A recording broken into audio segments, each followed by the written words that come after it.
maka ya diizinkan untuk merekam ya.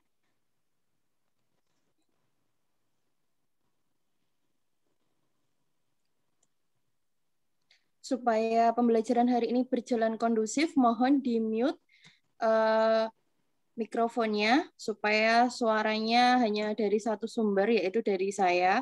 Kecuali apabila Bapak Ibu ingin menanyakan sesuatu hal, bisa menyalakan mikrofon.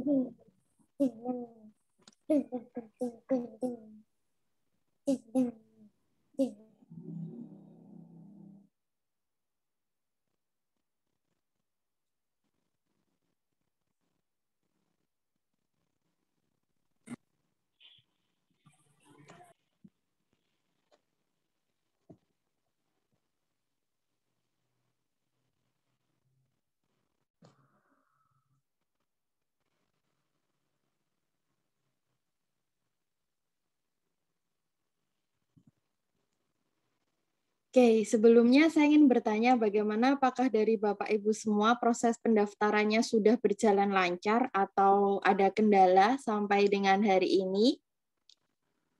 Sudah lancar. Ya, alhamdulillah.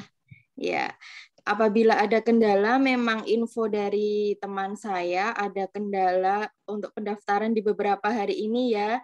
Jadi tidak perlu menjadikan hal yang menurunkan semangat Bapak Ibu semuanya, tapi harus masih tetap bersabar dan berproses karena tesnya hanya tinggal 1 bulan lagi. Nah, hari ini nanti agenda kita akan membahas yang pertama, yaitu mengenai 25 soal bahas tryout yang mungkin sudah saya share di beberapa grup ya. Mungkin apabila yang hari ini belum mengerjakan soal tryout juga tidak apa-apa karena tetap akan kita bahas. Dan yang kedua nanti tentang kisi-kisi manajerial dan sosiokultural, karena mungkin ada beberapa dari Bapak Ibu yang belum mengetahui kisi-kisi dari manajerial dan sosiokultural.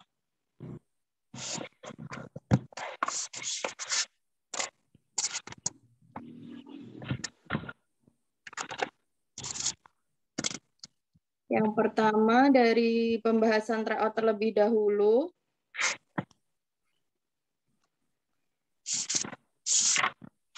Silahkan sambil disiapkan catatannya, mungkin nanti apabila ada hal yang penting bisa dicatat ya. Memang juga sudah saya tampilkan pembahasan, artinya saya tidak ingin terlalu banyak mencatat, karena di sini nanti sudah ada, hanya ingin lebih banyak kita tanya jawab seandainya nanti ada yang kurang dipahami oleh Bapak Ibu semuanya.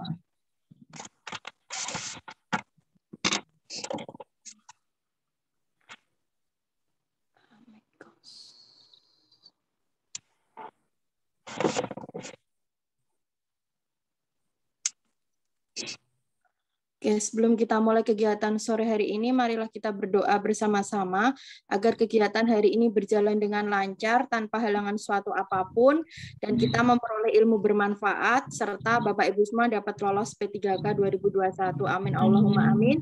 Berdoa dipersilakan.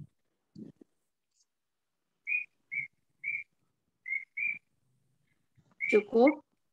Nah, di soal nomor 1 ini, di soal nomor 1 ya, sebagian besar peserta didik di kelas Anda memperoleh nilai di bawah standar minimal.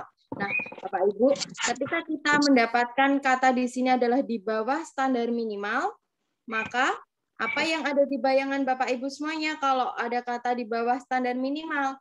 Berarti di sini ada kegiatan remedi, betul sekali ya. Jadi nanti di soal itu tidak diketahui apakah harus remedi atau pengayaan, tapi ketika ada soal dikatakan bahwa nilainya di bawah standar minimal, maka yang dilakukan seorang guru adalah remedi.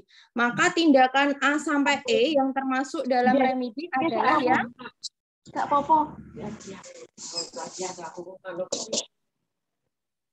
Tindakan yang termasuk dalam remedi yaitu tindakan yang Benar sekali ya, karena di sini mengadakan pelajaran tambahan di luar jam belajar agar dapat meningkatkan nilai tanpa tambahan biaya.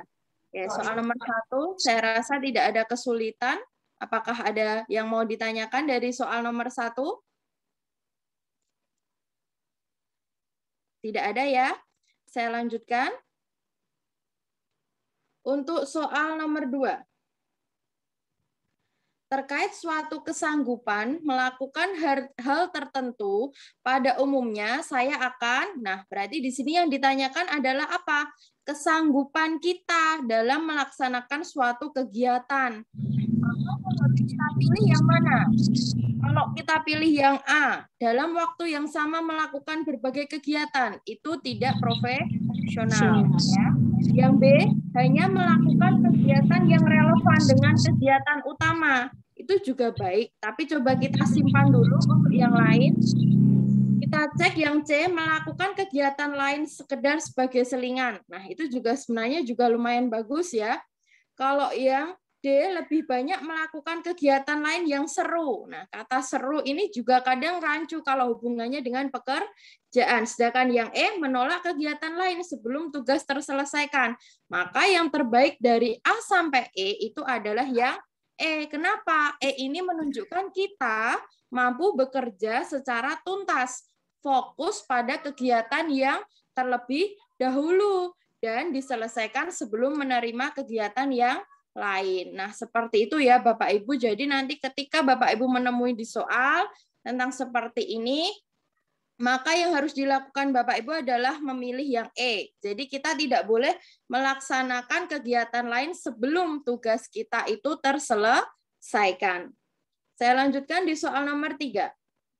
Anda memiliki seorang peserta didik yang sebelumnya mengalami permasalahan berulang di kelas. Suatu hari Anda mendapatinya tidak masuk kelas karena kasus hukum selama 1 minggu.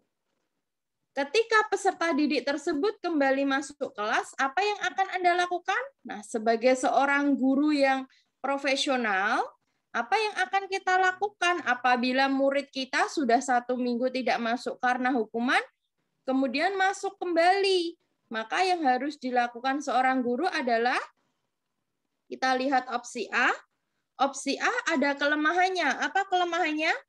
Kelemahannya yaitu seolah-olah kejadian tersebut tidak ada. Padahal ya dia sudah melakukan kesalahan. Berarti kita tidak boleh menganggap hal tersebut itu tidak ada.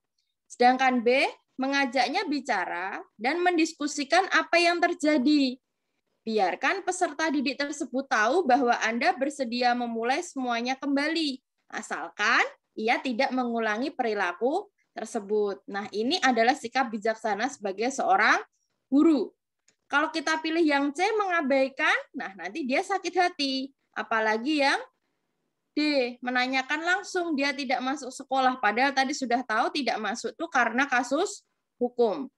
Yang E, menyambutnya dengan dingin. Nah, ini juga tidak profesional. Mungkin tadi ada yang terjebak memilih A ya, menyambutnya seperti biasa. Itu memang baik, tapi ada kelemahannya Bapak Ibu. Kelemahannya itu pada bagian apa? Seolah-olah kejadian tersebut tidak ada. Kalau kita buat hal seperti itu, maka nanti peserta didik itu tidak jera. Tapi kalau yang B, di sini kita bersikap merangkul peserta didik itu, tapi juga mengingatkan agar tidak mengulangi lagi ya, sehingga jawabannya yang tepat adalah yang B. Belum ada masalah ya sampai sini, soalnya masih lumayan mudah. Sekarang kita lanjut ke soal nomor 4. Coba nomor 4. Anda adalah seorang ASN melalui jalur PPPK resmi, suatu instansi yang dikepalai kerabat Anda. Belakangan diketahui bahwa ternyata Anda tidak lulus, dan orang tua Anda menggunakan jalur belakang untuk meluluskan Anda. Padahal selama ini Anda selalu aktif memerangi korupsi, kolusi, dan nepotisme di instansi Anda. Nah, maka sikap Anda adalah, coba Bapak Ibu jawab di kolom chat. Apakah sudah bisa menjawab di kolom chat? Kira-kira jawabannya yang mana ini?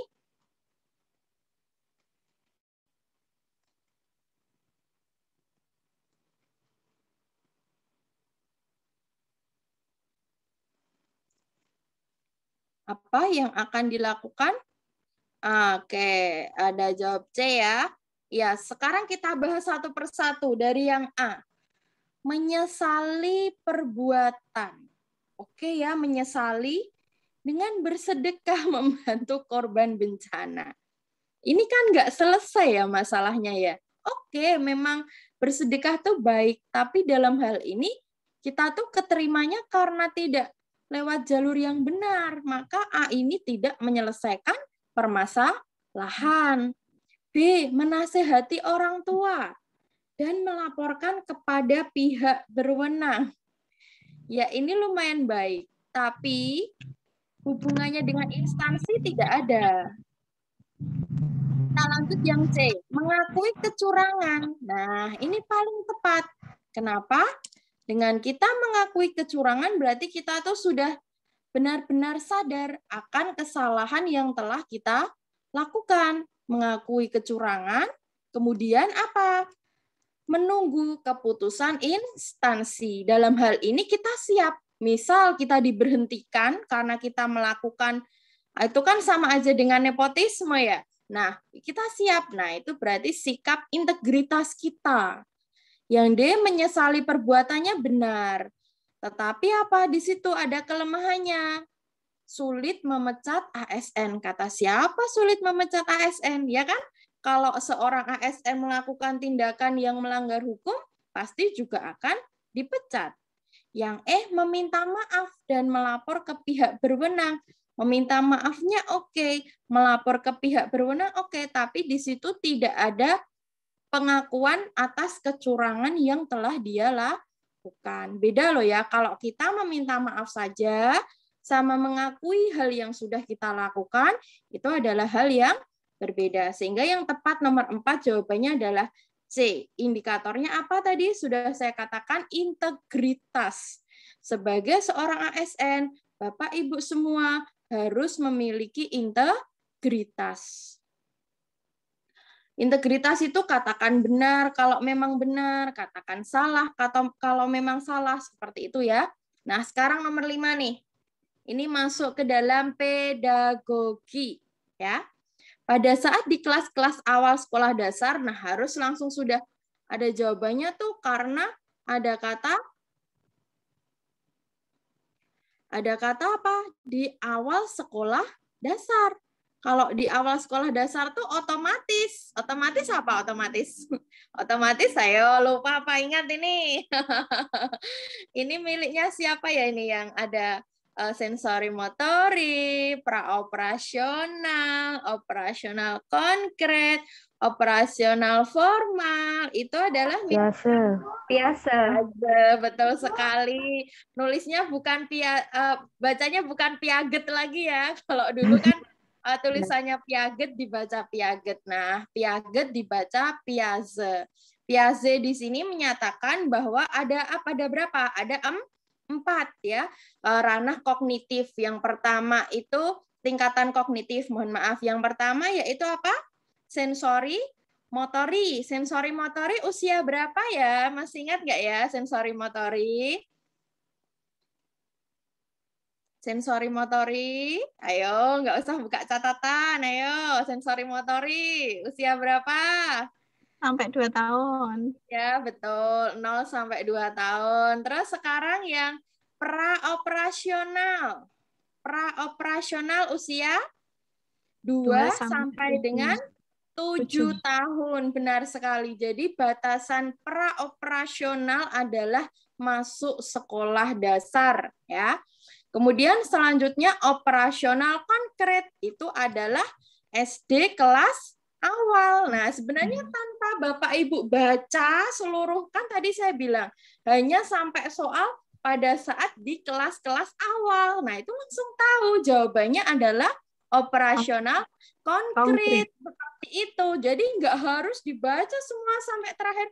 Itu tidak harus, karena kita sudah tahu kalau operasional konkret itu usianya antara 7 sampai dengan 11 tahun, ya kan? Iya, kelas awal kemudian dilanjutkan oleh operasional formal 11 sampai dengan 18 tahun. Nah, masih ingat ya, kita refresh lagi karena ini pengetahuan tentang pedagogi. Nah, asik ya ternyata belajar tanpa kita harus keluar rumah, tanpa harus capek-capek, kita sambil mendengarkan, sambil mencatat. Jadi nggak perlu saya jelaskan lagi, kalau tahapan Piaget pasti sudah paham sensori motori ya, ingat singkatannya SM, ya kan? PO, OK, OF, ya. SM usia 02, PO 27, 2 sampai 7, OK 7 sampai 11, OF 11 sampai 18. Sekarang nih nomor 6. Nah, nomor 6.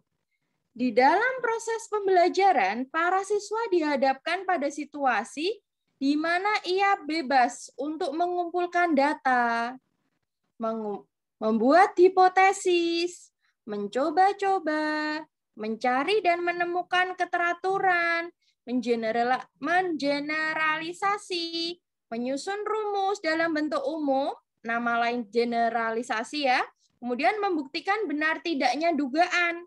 Nah, ini termasuk dalam teori apa?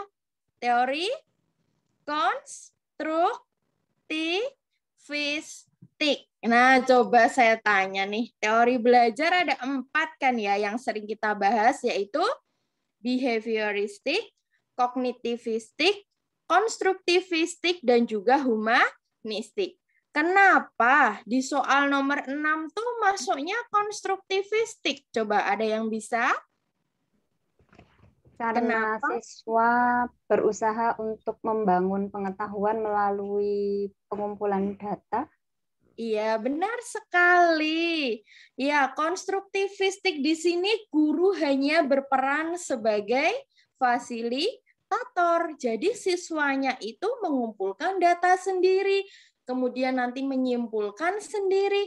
Dengan begitu, ilmu itu bukan dari guru transfer ke siswa, tapi siswa mampu membuktikannya sendiri, membangun dari kata konstruksi itu kan membangun ya. Jadi harus diingat-ingat di sini karena teori belajar konstruktivistik ini sering kali keluar ya.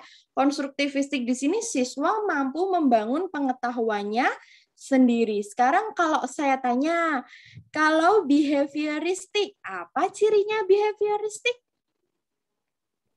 Stimulus dan respon. Iya, benar sekali. Stimulus respon. Selain itu, stimulus artinya apa yang diberikan guru, respon artinya apa yang ditanggapan dari siswa. Oke, selain itu behavioristik. Selain kata kunci stimulus respon, ada satu lagi kata kunci behavioristik yaitu belajar adalah behavior. Behavior. Apa arti dari behavior? Perubahan? Ayo, perilaku iya, perubahan perilaku loh. Ini tesnya tinggal sebulan apa gara-gara membuat akun ya ini kok sampai lupa semua. Oke, behavioristik itu kata kuncinya adalah perubahan perilaku. Artinya begini Bapak Ibu, siswa dikatakan sudah belajar kalau sudah mampu berubah perilakunya. Contohnya, siswa ya, katakanlah dia baru belajar membaca, ternyata masih dieja dan belum lancar. Bagi teori behavioristik, siswa tersebut dianggap belum belajar karena dia perilakunya belum bisa menunjukkan dia bisa membaca. Padahal sebenarnya siswa tersebut sudah belajar. Itu ya untuk behavioristik. Nah, sekarang yang kedua, kognitivistik. Apa itu cirinya kognitivistik atau kognitivisme? Apa? Kognitif? Ayo, masih ingat? Kognitif. Ada tahap-tahap perkembangannya. Dan di situ jelas sekali. Seperti tadi, sensori motorika, operasional konkret, sensori motorik ke praoperasional beda kan tahapnya? Nah, operasional konkret ke operasional formal juga berbeda. Ciri dari kognitif itu adalah yang pertama ada tahap-tahap perkembangan, yang kedua ada lagi apa? Kognitif selain itu. Belajar adalah perubahan apa? Perubahan persepsi. Iya, persepsi atau pemahaman. Alhamdulillah masih ingat ya, itu untuk kognitif. Ya, sekarang kalau yang humanistik pasti sudah bisa semua dari kata human, ya, manusia. Berarti humanistik itu apa cirinya? Memanusiakan. Memanusiakan manusia. Iya, pintar sekali. Memanusiakan manusia atau membentuk manusia yang ideal. Itu ya. Iya, alhamdulillah masih ingat. Oke, sekarang kita lanjut ke nomor 7. Nomor 7 di sini Bapak Ibu tentang apa? Penilaian autentik. Ya, penilaian otentik itu apa sih? Nah, penilaian otentik merupakan salah satu jenis penilaian yang digunakan pada abad ke-21. Nah, sekarang ini kita sebagai guru, kalau melakukan penilaian itu kita melakukan penilaiannya otentik. Nah, menurut Bapak Ibu, otentik itu apa artinya?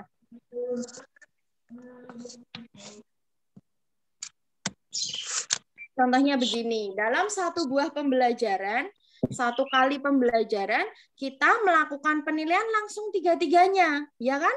Misalnya ada tugas di situ tentang apa ya, katakanlah materi tentang gagasan pokok dan gagasan pendukung. Nah, gagasan pokok dan gagasan pendukung di sini guru melakukan langsung 3 penilaian, yaitu penilaian kognitif atau pengetahuan, yang kedua penilaian psikomotor atau keterampilan, yang ketiga keterampilan sikap atau afektif. Nah, itu yang dimaksud autentik. Jadi, sebagai guru langsung menilai secara real ketiga-tiganya, ya kognitifnya, ya psikomotor atau keterampilannya, ya sikapnya atau afektifnya. Jadi, tidak boleh dalam sebuah pembelajaran itu guru hanya menilai kognitifnya saja.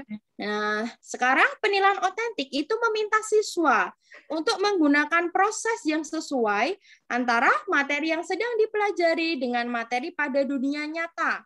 Pada pilihan di bawah ini yang bukan. Nah, otomatis ya, berarti yang bukan penilaian otentik itu yang mana? Yang pasti adalah penilaian portofolio. Oke, benar sekali ya. Karena portofolio itu apa sih? Portofolio itu hanya kumpulan dokumen. Jadi itu tidak bisa menilai secara otentik hasil kerja siswanya. Iya, benar sekali. Nah, ngomong-ngomong tentang penilaian nih, saya sambil ngobrol aja ya supaya kita enak belajarnya. Penilaian itu kan ada 3 ranah ya, ranah kognitif, ranah keterampilan, sama ranah afektif. Yang Bapak Ibu tahu kalau kognitif itu kita menilai menggunakan apa saja ya kalau kognitif itu? Kita menilai pengetahuan kognitif itu dengan cara apa? Tes tertulis, tes lisan. Iya, itu namanya teknik tes ya. Berarti yang selain tes namanya apa? Jadi tertulis itu ada tes, ada yang satunya? Apakah hanya tes saja? Non-tes. Non-tes, benar sekali. Kalau tes dibagi menjadi 2, tes tertulis sama tes lisan.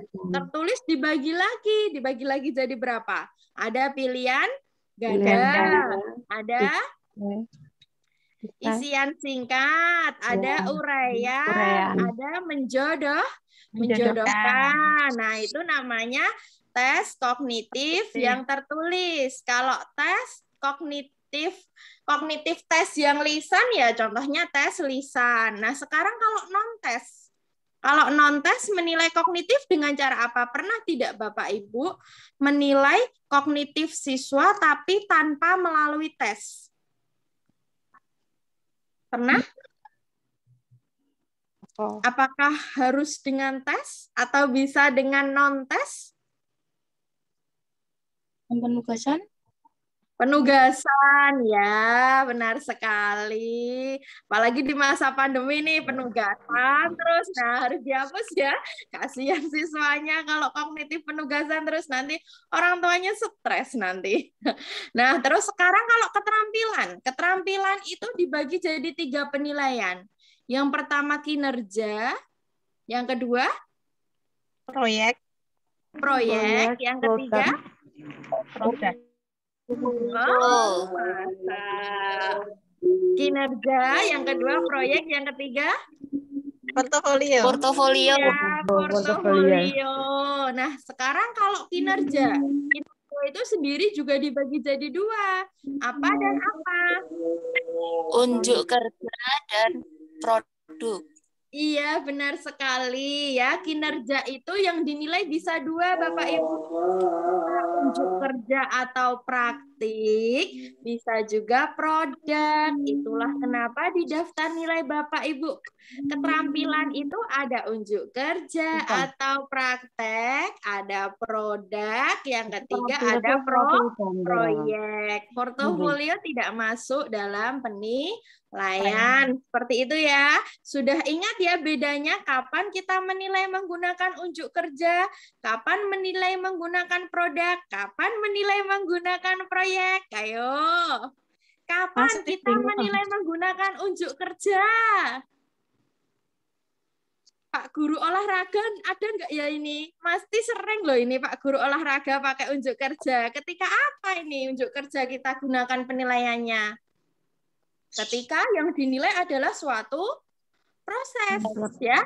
Iya, benar sekali. Misalnya siswa mempraktekkan push up, ya kan? Atau siswa mempraktekkan tari. Nah, intinya yang dinilai adalah proses ketika melakukan. Itu namanya penilaian unjuk kerja praktik. Nah, sekarang yang kedua. Iya, nyanyi itu juga termasuk penilaian unjuk kerja praktik. Nah, sekarang kalau penilaian unjuk kerja produk, berarti yang dinilai adalah hasil akhir atau produknya. Jadi dalam suatu kegiatan keterampilan, apakah bisa dinilai dua-duanya? Bisa. Misalnya, siswa jenengan suruh praktikum. Nah, praktikum tentang fotosintesis. Jenengan ingin menilai dua-duanya, bisa menilai unjuk kerjanya ya ketika siswa melaksanakan praktek dan menilai produknya yaitu laporan hasil hasil kerja. Sekarang sudah paham ya. Jadi nggak boleh dihafalkan, tapi dipahami yang mau dinilai itu apa. Sekarang yang ketiga yaitu penilaian keterampilan menggunakan proyek. Nah, kapan penilaian proyek kita gunakan? Proyek itu kalau ada waktunya, ada skenarionya. Ya, benar sekali. Ada waktu, ada rencananya, ada hal yang harus direncanakan supaya terjadi, supaya selesai. Itu namanya penilaian proyek. Paham ya? Antara penilaian proyek, penilaian kinerja proses, dan juga produk. Saya lanjutkan. Oh, yang masih ada lagi, afektif ya. Kalau afektif apa ya afektif? Yang digunakan Bapak Ibu pernah menilai afektif tidak? Sikap. Ya, sikap. Itu cara menilainya bagaimana Bapak Ibu kalau menilai sikap siswa? Observasi. Benar sekali. Observasi. Terus setelah diobservasi diapakan? Setelah observasi itu kan berarti diamati. Nah, setelah diamati terus diapakan? Apa diamati saja? Setelah diamati bisa dituliskan di dalam apa? Lembar observasi ya. Jadi Bapak Ibu nanti ditulis hasil observasinya, itu namanya lembar observasi yang dilakukan oleh guru. Dan selain itu Apa teknik yang lain untuk menilai sikap siswa selain menggunakan lembar observasi? Tanya teman, Penilaian antar teman. antar teman. Iya, penilaian diri dan penilaian antar teman. Ini sering keluar loh di tes loh ya. Jadi penilaian sikap itu ada 3. Penilaian hasil observasi oleh guru, yang kedua ditunjang oleh yang pertama tadi penilaian diri, jadi siswa menilai dirinya sendiri, yang kedua penilaian antar teman, jadi dinilai oleh temannya gitu. Paham ya? Sekarang ada 3 penilaian, harus tahu kognitifnya, harus tahu psikomotornya, dan harus tahu afektifnya. Oke, kita lanjutkan ke soal nomor 8. Apabila dalam proses belajar peserta didik melakukan sesuatu sampai dengan mendapat respon, yang tepat dan sesuai dengan apa yang diinginkan serta menghilangkannya apabila dirasakan tidak sesuai. Hal ini merupakan prinsip apa ya? Dilakukan terus sampai sesuai. Nah, ini adalah benar Trial and error. Trial and error. Trial itu mencoba, ya kan? Trial and trial, dicoba terus, dan kalau ada kesalahan maka dicoba lagi sampai benar. Karena dari situ kita akan memperoleh pengetahuan, ya Bapak Ibu. Jadi dicoba-coba. Itu disebut dengan trial and error. Paham ya? Tadi trial and error itu apa? Nih, peserta didik melakukan sesuatu sampai dengan mendapat respon yang tepat. Jadi sampai benar. Oke, Bu Eni, angkat tangan. Ada apa, Bu Eni? Ada yang bisa saya bantu? Tidak atau kepencet? Oke, saya lanjutkan ya ke soal nomor 9. Nah, nih perkembangan moral Bapak Ibu. Perkembangan moral peserta didik atau anak menurut Kohlberg terdiri dari beberapa tahap ya. Apa itu tahapnya? Pra-konvensional, kemudian konvensional, kemudian pasca konvensional. Pertanyaannya, tahap natively egoistic orientation, yaitu tahap di mana anak menilai baik buruk berdasarkan apa ya? Berdasarkan kontrak atau imbal jasa. Misalnya ada pada apa ini? Ada pada anak masa premoral atau pra-konvensional. Sini sudah ada ya tahap natively egoistic orientation atau orientasi individualisme. Itu tujuan yang instrumental dan pertukaran. Artinya pada tahap ini anak itu mulai menyesuaikan terhadap harapan sosial untuk memperoleh penghargaan. Ini biasanya dilakukan oleh anak-anak. Jadi biasanya pernah nggak Bapak Ibu atau mungkin ke anaknya sendiri? Nanti kalau sudah belajar atau nanti kalau dapat nilai 100 akan Ibu belikan apa? Nah, itu termasuk kontrak atau imbal jasa. Dia melakukan sesuatu itu karena ada imbalannya. Ya kan sering ya kalau anak-anak tuh kayak gini.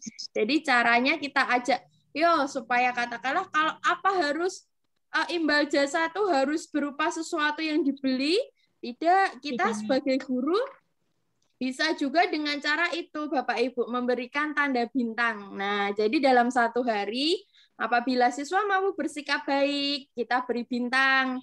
Sehingga di akhir pelajaran kita tahu siapa yang mendapat bintang paling banyak, itu nanti yang paling aktif dan paling baik sikapnya di dalam kelas. Seperti itu ya. Nomor 10. Nah, ini tentang apa? Karakteristik peserta didik. Coba, Pak Adit seorang guru SMP. Ketika melakukan proses pembelajaran menghadapi peserta didik yang berasal dari berbagai latar belakang kondisi keluarga, udah stop, ya kan? Udah langsung ketemu apa kalau latar belakang kondisi keluarga? Status sosial. Iya. Apakah harus dibaca semua Kak? Soalnya enggak. Jadi kayak tadi, ketika kita udah langsung ketemu kata kunci, oh latar belakang keluarga, berarti langsung status sosial. Tidak harus dibaca semuanya. Nomor 11. Pada saat pembelajaran berlangsung, guru mengingatkan peserta didik yang kurang semangat dan kurang aktif. Nah, berarti ada kata semangat. Semangat itu sama artinya dengan motivasi. Itulah kenapa guru harus memberikan motivasi. Motivasi itu diberikan pada kegiatan apa? Kegiatan awal. Pembelajaran. Iya, betul sekali. Jadi pada kegiatan awal itu harus ada yang namanya pemberian motivasi. Sekarang saya tanya, kegiatan awal dalam pembelajaran itu minimal memuat 4. Apa saja? Yang pertama. Ayo, ini udah ngajar berapa tahun loh ini loh. Persepsi, motivasi. Persepsi, terus motivasi. Ya, motivasi udah, persepsi udah, terus masih 2. Apa itu? Ayo. Pemberian acuan. Pemberian Ya. acuan. Memberikan persepsi ya? acuan. Kurang Sama. 1. Terus Kurang 1 apa itu? Pemberitahuan tujuan pembelajaran. Lali toh Bu.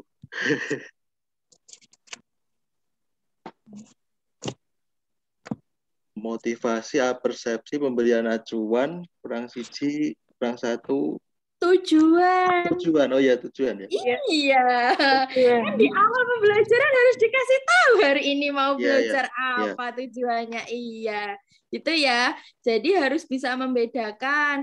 Yang pertama tadi sudah ada motivasi, benar. Jadi di awal belajar itu diberi motivasi atau diberitahu manfaat dari dia belajar itu apa. Itu mampu memunculkan motivasi. Yang kedua tadi apersepsi. Nah, ini apersepsi itu jadi kunci penting dalam kegiatan pembelajaran. Apersepsi itu apa sih? Menanyakan kesiapan atau menanyakan kegiatan yang lalu, materi yang lalu. Itu masuk apersepsi atau membuat kaitan? Ayo. Mengaitkan pembelajaran yang telah lalu dengan yang akan disampaikan. Iya, mengaitkan pembelajaran dengan yang akan disampaikan tuh masuknya membuat kaitan atau apersepsi? Ayo. Apa?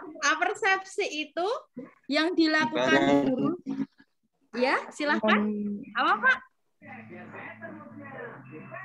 Persepsi itu siswa mengetahui gambaran tentang materi itu apa tidak? Yang akan Memberikan dilakukan. pertanyaan. Iya, jadi memunculkan stimulus, ya kan? Stimulus agar siswa itu nanti jadi tahu hari ini tuh mau belajar apa.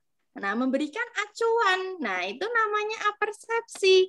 Misalnya, saya sebagai guru kelas 2, saya mau memberikan pembelajaran tentang wujud benda, padat, cair, dan gas. Saya masuk ke kelas, saya membawakan balon, saya membawakan kecap, sama saya membawakan batu. Itu adalah salah satu wujud apersepsi. Tapi kalau membuat kaitan, itu saya tanya tadi pembelajaran sebelumnya apa, itu ya. Terus sekarang yang keempat tadi jangan lupa ya, tujuan pembelajaran harus disampaikan. Jadi hari ini mau belajar apa, itu masuk dalam tujuan. Nah, sekarang kalau di dalam kegiatan awal seperti itu, terus di kegiatan inti itu isinya apa? Sesuai dengan model pembelajaran. Materi pembelajaran. Ada yang bilang sesuai model, ada yang sintak, ada yang sesuai materi. Ayo, yang benar yang bagaimana? Ayo. Ini sudah buat RPP berkali-kali loh. Dalam kegiatan inti itu harus sesuai dengan sintak. Model pembelajaran. Iya, benar sekali Bapak Ibu. Iya, sintak itu ada di dalam model. Benar. Jadi memang benar. tergantung Bapak Ibu menggunakan model apa, maka sintaksnya akan tertera di dalam kegiatan inti. Ya, jadi misal Bapak Ibu menggunakan problem based learning, berarti ya harus ada di sintaks di dalam kegiatan inti. Bapak Ibu biasanya menggunakan scientific, berarti harus ada 5M-nya di dalam kegiatan inti. Terus setelah itu kegiatan penutup. Di dalam kegiatan penutup ada apa saja? Review, refleksi, Terus Evaluasi. Terus umpan balik, balik. tindak lanjut, rencana tindak lanjut, ya masih kurang satu. simpulan. Iya, benar sekali. Menyimpulkan ya. Jadi siswa harus menyimpulkan sendiri ya. Menyimpulkan. Kalau refleksi tadi ditanyakan apa yang paling dia sukai terhadap pembelajaran hari ini, apa yang belum dia pahami, itu masuk ke dalam refleksi. Kemudian ada juga evaluasi. Harus ada evaluasi. Iya, namanya penilaian apa ya kalau setelah pembelajaran berlangsung itu namanya? Formatif. Formatif apa sumatif apa formatif apa sumatif? Formatif. Iya, formatif. Apa tujuan dari tes formatif? Yo, sekalian.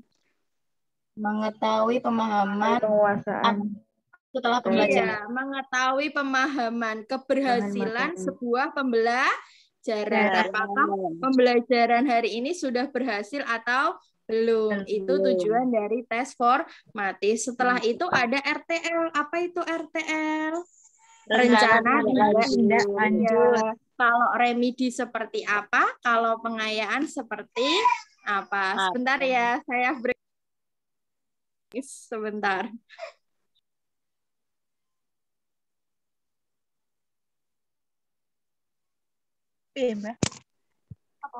Oke, saya lanjutkan lagi. Gimana? Sudah mulai seru ya belajar hari ini? Kita lanjutkan di nomor 12, Bapak Ibu.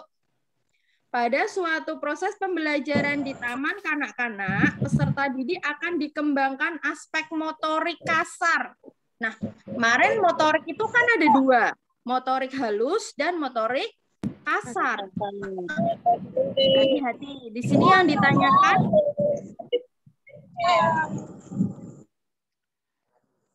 yang ditanyakan adalah motorik kasar pada anak TK. Berarti yang mana ya motorik kasar pada anak TK? Menendang bola.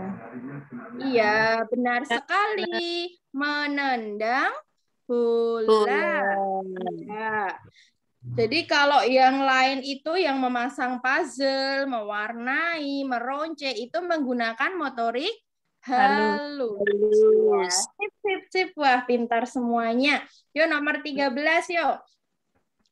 Berdasarkan hasil penilaian portofolio, guru lebih mudah melakukan perbaikan dalam pembelajaran. Karena dengan penilaian ini, nah apa itu portofolio tujuannya? Pembelajaran lebih tertuju pada kemampuan yang belum dikuasai siswanya. Jadi dari kita melihat dokumen portofolio, guru jadi tahu, oh ternyata siswa saya itu yang belum bisa itu apa, seperti itu. Nomor 14. Dengan melihat hasil pretest, seorang guru dapat mengetahui bahwa 3 dari 8 soal yang diberikan mampu dijawab hampir seluruh siswa dengan benar. Jika Anda sebagai guru, manfaat apa yang dapat Anda petik dari informasi tadi? Nah, yang ditanyakan adalah manfaat. Jangan sampai terkecoh ya. Berarti manfaatnya apa gurunya? Kalau di pretest ternyata 3 dari 8 siswa 3 dari 8 soal tuh ternyata semuanya udah mau benar. Udah mau benar semua tuh. Berarti berarti tidak usah ditanyakan lagi saat post test ya, karena siswanya kan sudah bisa tentang itu. Nah, berarti tidak perlu kita tanyakan lagi. Lanjut nomor 15. Nah, untuk menghindari terjadinya halo effect. Nah, ternyata kemarin masih banyak yang nggak tahu tuh apa itu halo effect. Nah, halo effect. Apa itu halo effect? Halo gitu efek. Apa sih halo effect itu? Halo effect ya. Pernah nggak Bapak Ibu itu ya? Biasanya Subjektif. kalau subjektif ya, ngoreksi muridnya ketoknya pinter, tulisannya bagus gitu ya, langsung dikasih nilai benar. Nah, kayak gitu. Pernah nggak coba jujur? Ini biasanya soalnya murid saya itu pinter, biasanya dia bisa jawab. Jadi kadang kurang dikit ya dibenerin gitu aja sama gurunya. Itu namanya halo effect, ya kan?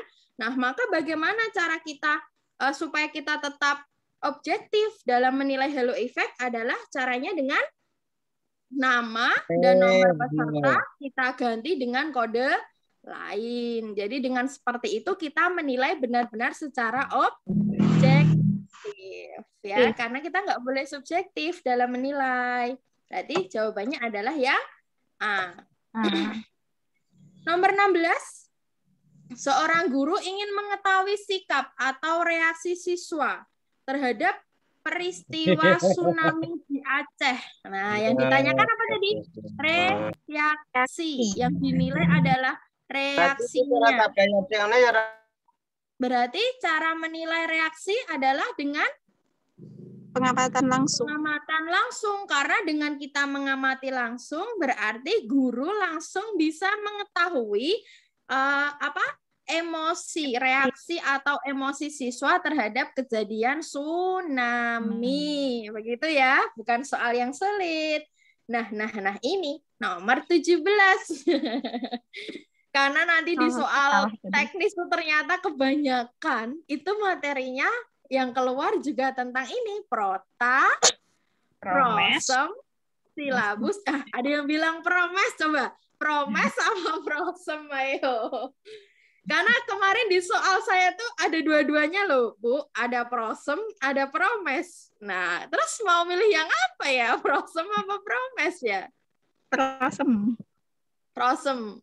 Tadi yang jawab promes gimana ya? Mana tadi yang jawab promes? Halo, yang jawab promes.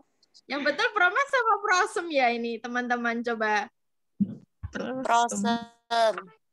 Prosem. Ada setuju semua yang betul prosem? Iya. Iya, kenapa? Promes ya, Mbak. Promes ya, Mbak. Kan Katanya gunaku ya promes, Mbak. Nah, makanya itu kita harus tahu program promes itu apa. Terus sekarang kalau saya tanya program promes, Program semester. nah, program semester. Nah, kan kalau diambil yang depan berarti bukan promes. Nah, gitu. Dan selama ini Yang dipakai itu promes. Iya, Mbak. Selama ini kan kabeh do bilangnya promes gitu. Nah, makanya ini selama ini tuh ternyata bukan sebuah kebenaran ya Bapak Ibu ya, karena program semester kalau kita menyingkat itu kita ambil yang depan semuanya. Berarti yang betul adalah prosem, bukan promes. Oke. Nah, sekarang pertanyaannya nih. KD, materi pokok, kegiatan pembelajaran, indikator, penilaian, alokasi waktu, dan sumber belajar. Ada di mana? Di mana ini? Silabus. Ya, wes. Sekarang saya tanya. Kalau di Tadi dalam salah. prota itu ada apa? Protanya Bapak Ibu ada apanya? Ayo. identitas Ada identitasnya. Oke. Terus ada apa lagi? tema KD. Ya, apa lagi? Alokasi waktu. Di dalam prota ada KD-nya. tema Apa? identitas Tema.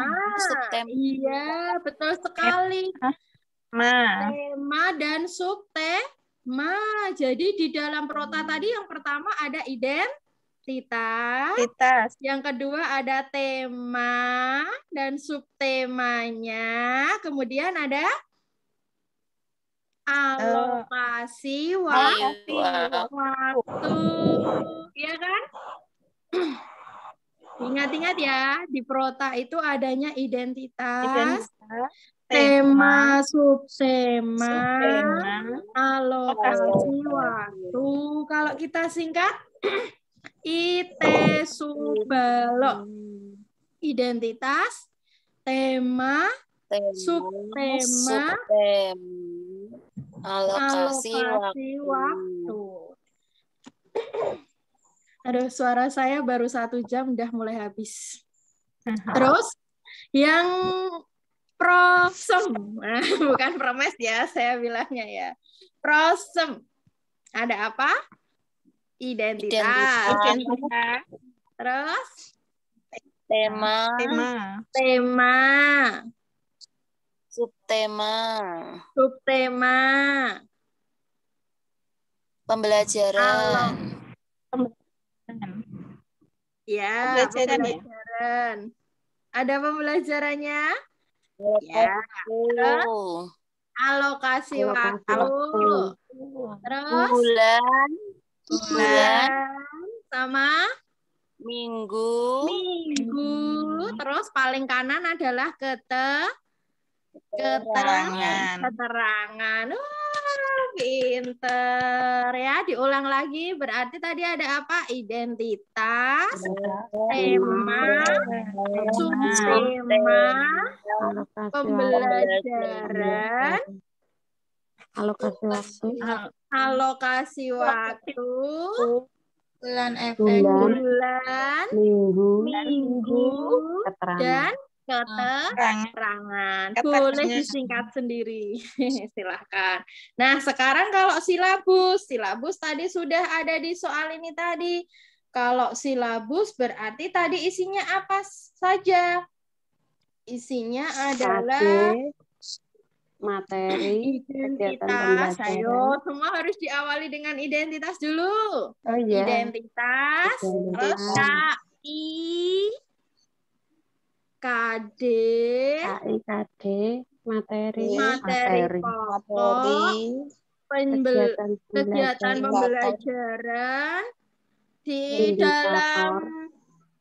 dalam silabus ada indikator. Ada nggak indikator di dalam silabus? Boten. Alah, tak gak tahu gawe silabus ngunut biasane. Silabus tinggal copy paste, Bu. Nah, coba nanti dicek ya, ada indikatornya apa enggak ya. Nah, terus Mbak ngeceknya di mana? Nih, sudah ada, cari di Permendikbud bisa, cari di ini sudah ada ya di Kurikulum 2013, Permendikbud nomor 59 tahun 2014. Silabus itu isinya apa saja? KI, KD, Materi pokok, pembelajaran, penilaian, alokasi waktu, dan sumber. Jadi nggak ada indikator. Tapi misal mau diberi indikator juga tidak apa-apa, karena minimal harus ada poin itu semua. Kalau disingkat, IKI, KD, temat, Matjaran, penasu. Saya juga belajar dari YouTuber itu kan, jadi disingkat supaya lebih enak sih. IKI, I itu identitas, Ki itu KI, KD, IKI, KD, mat itu materi, jaran itu jaran itu kegiatan pembelajarannya, pen itu penilaian, penasu alokasi sama sumber belajar. Udah ya, sekarang RPP. Setiap hari buat RPP ya Bapak Ibu ya. Copy paste. Copy paste, tapi buat kan ya. Dilihat dan dibaca dan diamalkan atau tidak, ayo. Jenengan itu harus bernadar. Saya nadar kalau saya lolos PPPK, saya mau buat RPP setiap hari. Nanti lah langsung lolos. Ya, kalau di dalam RPP ada apa saja? Identitas. Ya, setelah ada identitas ada KI dan KD. Indikator. Setelah KIKD ada indikator. Namanya kalau sekarang bukan indikator. Sekarang namanya apa? IPK. Ya, indikator pencapaian kompetensi. Betul. Setelah itu ada apa lagi? Tujuan Tujuan. Benar sekali. Setelah ada tujuan ada apa lagi? Materi. model. Materi. Ya, materi pokok ya. Ya. Terus setelah materi jangan langsung model. Kalau model itu kan dari apa dulu? Pendekatan, model, baru metode. Nah, setelah pendekatan, model, metode ada apa lagi? Kegiatan kegiatan pembelajaran. Setelah ada kegiatan, sebelum kegiatan masih ada lagi loh. Media. Iya, Sumber belajar. media dan sumber belajar dulu. Media dan sumber belajar baru kegiatan. Setelah kegiatan ada apa? Penilaian. Nah, setelah ada penilaian harusnya juga ada remedi dan pengayaan. Itu harusnya dituliskan juga di dalam RPP. Nah, kalau jenengan coba buat saja 2 RPP sendiri, nanti insya Allah dengan sendirinya hafal. Tidak perlu diingat, tidak perlu dihafal. Begitu ya, Bapak Ibu. Oke, kita lanjutkan di nomor 18. Kenapa harus saya ulas tentang prota, prosum, silabus, dan RPP? Karena itu juga keluar di dalam soal. Lanjut, di nomor 18. Pak Doni, share screen saya udah muncul belum ya? Oh, sudah. Pak Doni adalah seorang guru mata pelajaran IPA. Nah, jadi nanti soalnya kayak gini Bapak Ibu, walaupun Bapak Ibu itu guru SD, soal pedagoginya itu nggak harus guru SD. Bisa saja kasusnya kayak gini, guru IPA, guru SMA, kayak gitu nggak masalah, karena memang pedagogi itu untuk semua guru sama. Ya, beliau memberi tugas kepada siswanya untuk menginvestigasi. Nah, langsung bisa kita ketahui namanya aja investigasi. Berarti investigasi itu apa bisa selesai dalam sesaat? Tidak. Nggak bisa kan? Nah, harus terstruktur, ada waktunya. Berarti penilaiannya adalah penilaian proyek. Wah, udah pintar semuanya. Ayo, nomor 19. Nggak harus dibaca semuanya ya. Kalau misal mau jenengan baca, ya malah kelamaan. Nanti waktunya jenengan habis. Otaknya juga capek. 19. Bu Reni, guru kelas 3, memberikan tugas kepada anak-anak kelas 3 untuk membuat suatu keterampilan kertas origami. Karena Bu Reni ingin menilai kreativitas, nah berarti yang dinilai kan kreativitasnya. Kalau menilai kreativitasnya origami itu dinilai dari proses atau hasilnya? Hasil origaminya kan ya. Nah, berarti kalau hasil origami itu yang dinilai apanya? Produk. Wah, pintar sekali. Nomor 20. Saya termasuk orang titik-titik di mata rekan-rekan kerja. Nah, berarti jenengan jawabnya nanti jangan jujur ya, tapi pilih yang terbaik. Nah, memiliki sikap toleransi yang biasa aja loh. Jadi aku ya sing kuwi sih, tapi jangan dipilih ya, pilihnya yang terbaik. Yang terbaik adalah yang B, memiliki sikap toleransi yang tinggi. Ya, wah, pinter. Lanjut. 21. Kabar yang saya terima, ayah dari rekan kerja di kantor sedang sakit keras dan rekan kerja tersebut tak punya biaya untuk membawanya ke rumah sakit. Semestinya yang saya lakukan adalah memberi bantuan semampu saya. Memberi bantuan semampu saya. ya, karena di sini kondisinya sedang sakit keras, berarti kita harus segera memberikan bantuan. Tapi kembali lagi itu sesuai dengan kemampuan kita. Tapi misalnya nanti sakitnya itu tidak, katakanlah sakit yang tidak sakit keras, itu bisa kita cari mengkoordinir teman-teman lain supaya memperoleh bantuan yang banyak, baru kita salurkan, itu boleh. Tapi karena di sini sakitnya keras dan sudah tidak punya biaya, berarti kan harus segera ya. Kalau harus segera, yang harus kita lakukan adalah memberikan bantuan semampu kita. Seperti itu ya. Selanjutnya, di nomor 22. Saya harus menyelesaikan tugas dengan cepat. Nah, kata kuncinya tugas diselesaikan dengan cepat. Karena tugas tersebut telah dibatasi waktu.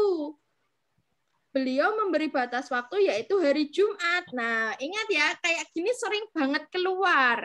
Kalau diberi batas waktu hari Jumat, berarti Bapak Ibu harus menyelesaikannya bagaimana? Hari Apakah Kamis. juga diselesaikan di hari Jumat? Nah, berarti kan harus sebelumnya ya, supaya nanti ada waktu untuk kegiatan koreksi atau pembenahan. Berarti jawabannya otomatis ya. C. Mudah ya. Jadi jangan sampai terjebak karena soal seperti ini sering sekali keluar. Nomor 23. Suatu ketika saya gagal mencapai sesuatu yang telah saya idam-idamkan. Oleh karena itu saya akan pernah gagal kan? Ya, saya juga pernah gagal. Berarti kalau kita gagal, apa yang akan kita lakukan? Melakukan introspeksi diri. Ya, benar sekali. Yang harus kita lakukan yaitu introspeksi diri. Kita cari apa yang menjadi kelemahan kita, apa yang kurang dari usaha kita, seperti itu. Terus nomor 24. Saya mengetahui bahwa atasan saya di kantor melakukan rekayasa laporan keuangan untuk kepentingan pribadi. Sikap saya sebaiknya biasanya diam saja. Karena di sini yang mau dinilai itu adalah integritas ya. Integritas itu apa sih? Berkata benar kalau memang benar dan berkata salah kalau memang salah. Berarti yang menunjukkan sikap integritas kita adalah yang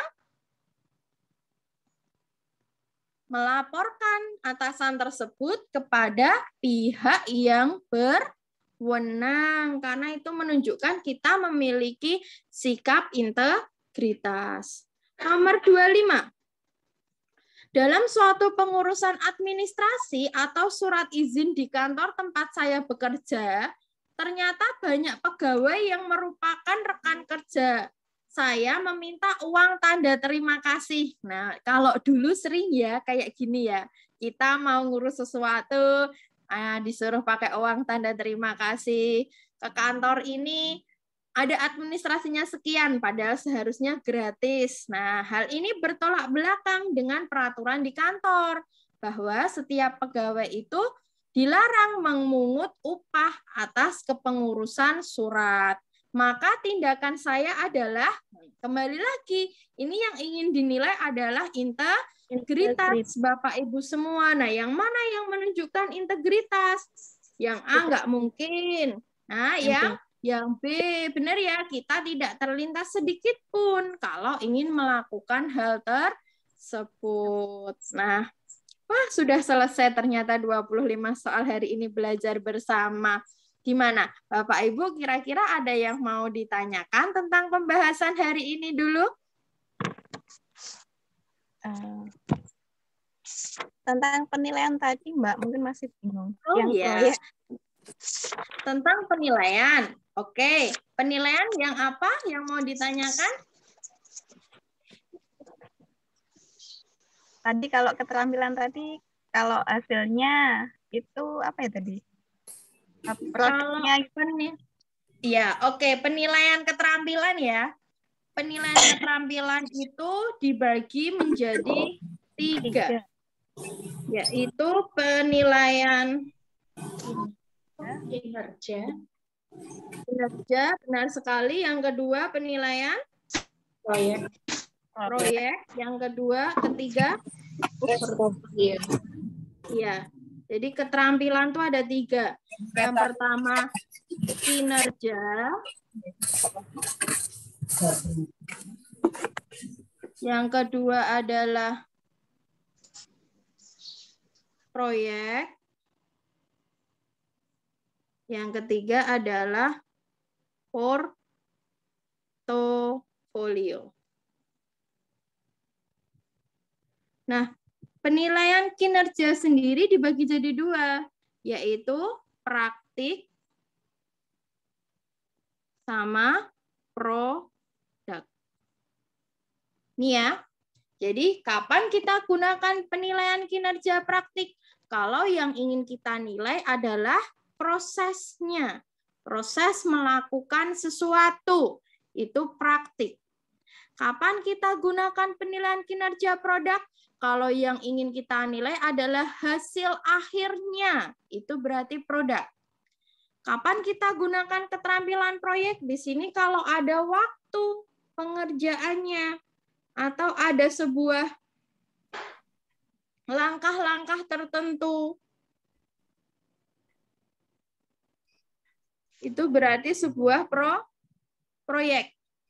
Yang ketiga portofolio. Portofolio itu adalah dokumen hasil rekaman atau hasil segala hal yang dinilai oleh guru yang hubungannya dengan keterampilan siswa. Itu adalah portofolio. Ada lagi yang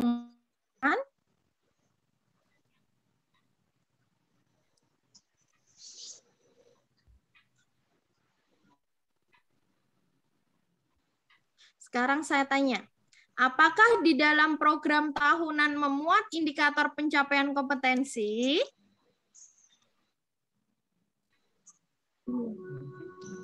Tidak. Apakah di dalam program tahunan ada IPK?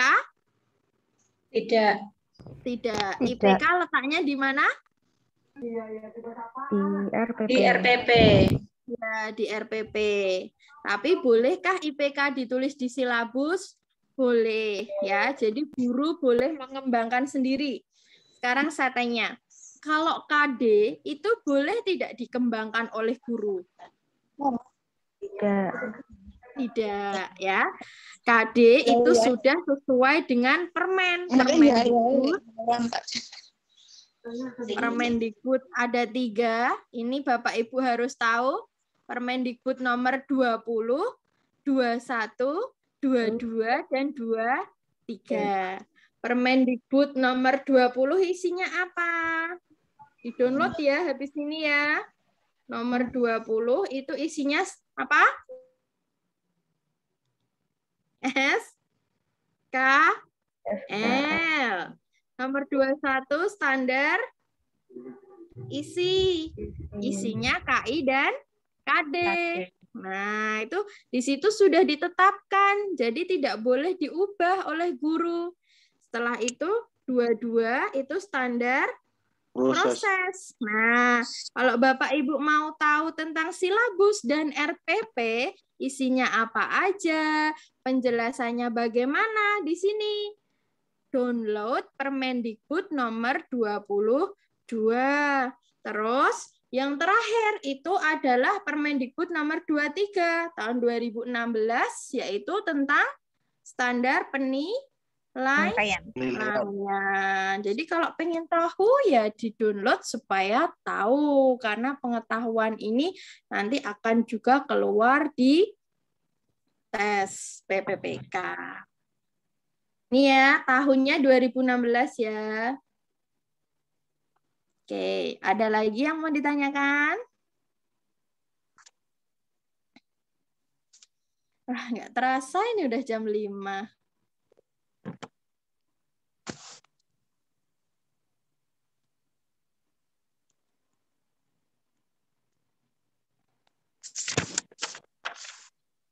Ada lagi yang mau ditanyakan? Kalau nanti ini saya buka beberapa, ini ada yang mungkin selain guru SD atau semua guru SD, ada yang selain guru SD? Ada, Bu. Ada. Oh ya.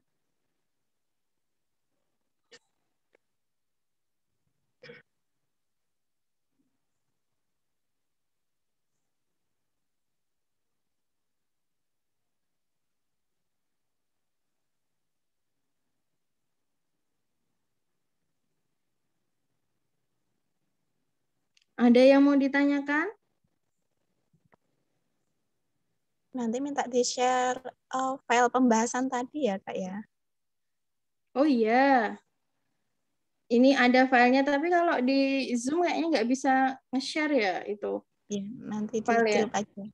Oke. Nanti saya share yang file pembahasan tryout ya. Ya. Ada lagi yang mau ditanyakan? Terus, oh ya, ini ada sedikit tentang, kan kalau teman-teman itu tesnya sudah tahu kan ya, tes teknis, tes manajerial, dan tes sosiokultural. Nah, manajerial sama sosiokultural itu kan tidak ada di guru belajar ya. Kalau teknis kan sudah ada di guru belajar masing-masing. Nah, ini ada kisi-kisi mengenai manajerial dan sosiokultural. Kalau pengen download sendiri, ini ya filenya. Permenpan RB di Permenpan RB nomor 38 tahun 2017. Itu kisi-kisi kompetensi manajerial dan sosiokultural. Di sini sudah komplit sekali. Misal Bapak Ibu pengen tahu nanti yang dinilai apa toh di manajerial tuh satu. Tadi berkali-kali saya bilang integritas. Ya. Integritas, konsisten, jadi harus berkata benar, jujur apa adanya tuh berarti integritas di sini sudah lengkap sekali apa yang harus Bapak Ibu pilih nanti di sini sudah ada. Jadi apa sih indikator dari integritas itu apa sih? Nah, ini ada yang kedua nanti kerjasama. Jadi yang dinilai itu Bapak Ibu harus mampu melakukan menjalin kerja sama. Ya, saya rasa bukan hal yang sulit ya, karena setiap hari kalau kita sebagai guru ya kita harus mampu bekerja sama dengan rekan sejawat. Yang ketiga di sini adalah kemampuan komunikasi. Jadi sebagai seorang guru itu harus memiliki kemampuan komunikasi. Ini nggak hanya guru saja. Semua formasi sebagai seorang ASN pun juga harus memiliki kemampuan komunikasi.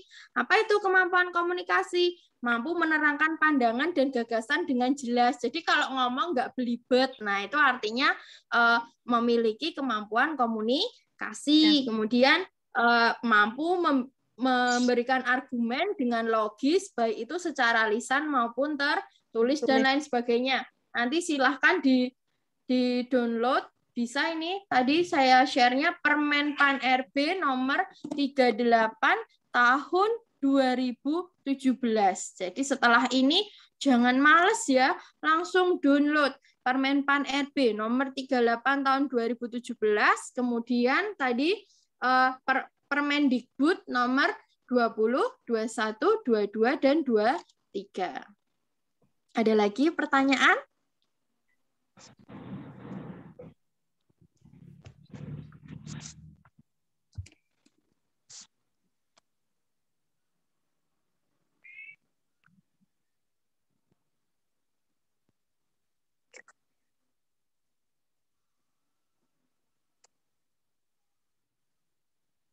Dan kalau guru SD, saya ingatkan berkali-kali kalau guru SD itu belajarnya tidak hanya materi SD ya, tapi materi matematika dan IPA-nya itu terutama itu adalah matematika dan IPA tingkat SMA. Jadi nanti harus mampu memahami. Nanti insya Allah setelah ini akan saya adakan lagi kegiatan Zoom seperti ini khusus untuk membahas latihan soal SIM PKB, matematika, dan IPA.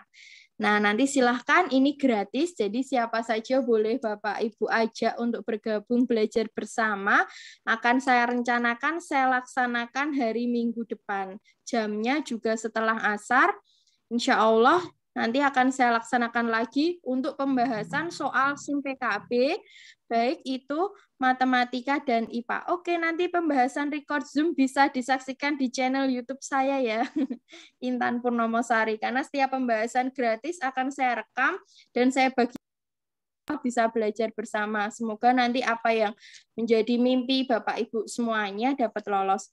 Kalau olahraga, apakah di SIM PKB matematika dan IPA, Mbak? Tidak, Bapak. Untuk olahraga langsung belajar saja dari SIM PKB panjenengan. Download saja materi SIM PKB PJOK.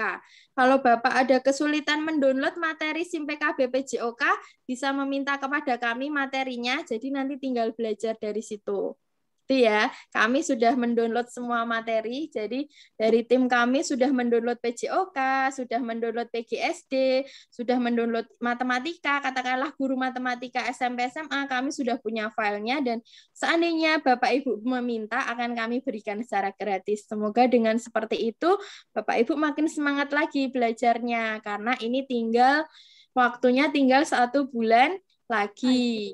Ya, harus tambah semangat lagi, jangan kendor, karena sekali lagi saya bilang, di tahap 1 ini adalah kesempatan yang sangat berharga, karena nanti di tahap 2, wah, lawannya sudah semakin banyak lagi ya. Katakanlah guru SD, awalnya lawannya cuma temennya sendiri. Nanti kalau di tahap 2, guru SMP, guru SMA, guru ekonomi, guru geografi bisa daftar di SD dengan menggunakan cerdik mereka. Nah, makanya jangan sampai terjadi ya. Semoga Bapak Ibu semua lolos di tahap 1. Bismillah, semangat belajar. Semoga apa yang menjadi mimpi dan sudah Bapak Ibu usahakan itu dapat terwujud.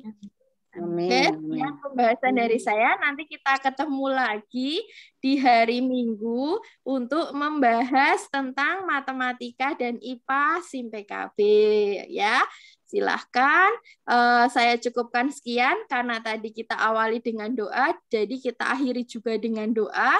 Semoga ilmu yang hari ini kita pelajari bermanfaat bagi Bapak Ibu semua, dan pastinya semoga Bapak Ibu semua lolos PPPK 2021 tahap pertama. Amin Allahumma amin.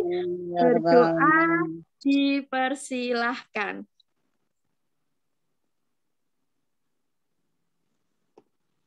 Cukup. Apabila ada kekurangannya selama pembahasan, kami mohon maaf. Wassalamualaikum warahmatullahi wabarakatuh. Waalaikumsalam warahmatullahi wabarakatuh. Ya, saya tutup Zoom pada sore hari ini. Apabila ada yang terlambat, bisa menyaksikan nanti rekamannya di channel YouTube saya, Intan Purnomosari. Terima kasih, Bapak Ibu.